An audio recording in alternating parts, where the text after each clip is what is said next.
বাংলাদেশ কিন্তু একটা গোল অলরেডি নিজের বারের মধ্যে নিয়ে নিলেন, নিজের বক্সে নিয়ে নিলেন। আমরা বাংলাদেশ 0, ইন্দোনেশিয়া 1। দেখা যাক এই পর্বে কি হয়, মাত্র তো খেলা শুরু।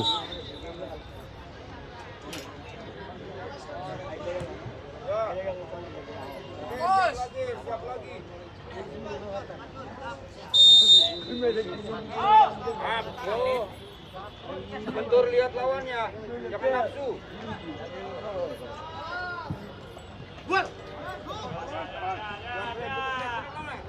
অ্যাটাকিং মোডে কিন্তু বাংলাদেশ, দেখা যাক কি হয়। বল চলে গেল ইন্দোনেশিয়ার হাতে। ওকে, বল কিন্তু এখন চেষ্টা করছে ও, কিন্তু